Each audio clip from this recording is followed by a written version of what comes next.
do you want to say today? Mr. Demby, Hilary, I want to say that before today, I've never met a family whose ancestors were enslaved by my family. Of course, I've always wanted to apologize, but I don't think the words are enough. I don't think they answer to the want. Still, I want to say sorry for the suffering that my family caused to your family so many years ago and for such a long time. Today I'm here to help in healing of slavery, and I ask your forgiveness. So, Hilary, what does it mean to you to have this apology? It's overwhelming. It's very deep and touching to hear that. Doesn't wash it away, but it shows that someone recognizes what our ancestors endure and what we go when we look at our past. Mr. Demby? We can hear it.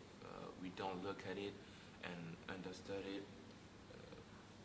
And if it's painful, we have to overcome this pain. And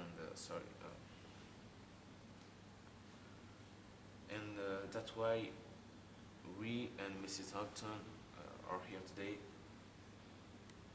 And that's also the reason why we've decided to publish her ancestor diary, who was a slave. Thank you, Mr. Demby. And talking about your ancestor diary, let's discover it with this video.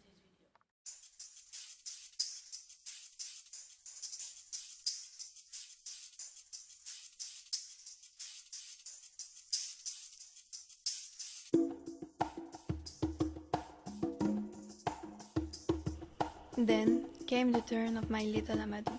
They looked at him. He was looking at me, and I saw that he was scared and panicked. When they finished, they took him and they went to a house.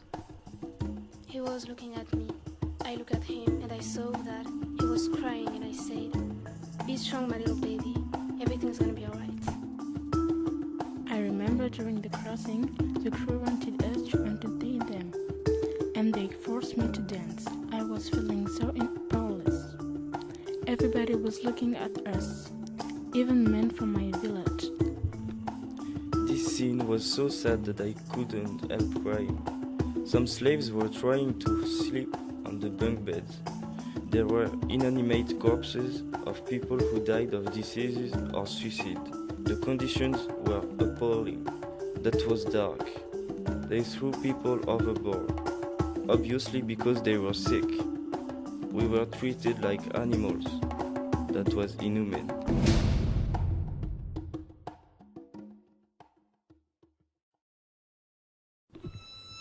Here we are treated like cattle by Massa Hampton. One day, he said that Negroes have no spirits, and so they can't pray. When he see us praying, he whipped us. I live in a dirty cabin, and we're crammed to each other in a barn, and we don't have any convenience. It's difficult. I'm feeling tired, so tired. Massa Hampton called me. Eliza, I'm here, come in. That voice, Massa Hampton's voice, kept calling me. Eliza, Eliza. I had no choice but to enter the room. I saw him lying on the bed.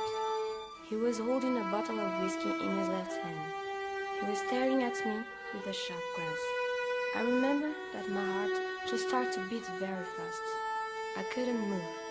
Then he got up, came to me, and started to undress me. I wanted to run away. At that precise moment, I started to feel like I was dead. Nothing more cruel could harm me. Massa Hampton stole me my dignity as a woman, as a human. Now I belong to him. Someone tried to escape today, but he was caught back and got whipped the whole afternoon. He screams, and the sound of the whips are still lingering on my mind. Now he's tied up to a large pillar in front of the plantation, and nobody will dare to approach him. I hope he will be still alive tomorrow. On the plantation, we have a field that we call Field of Peace. That's a place where we bury our people. Yesterday, we all gathered there to bury our friend Georgia. May God bless her. We started to sing the A Negro spiritual. We sang Roll, Jordan, Roll. I saw people crying. I felt overwhelmed. Many people didn't sing because they couldn't accept Georgia's death. But we had no choice. The song was like a heal for us. It was a tribute to Georgia. Yesterday, the President Abraham Lincoln proclaimed the abolition of slavery. He said a nation cannot exist half free and half slave. Now I'm free and I'm gonna start to live again. It's like a rebirth for me.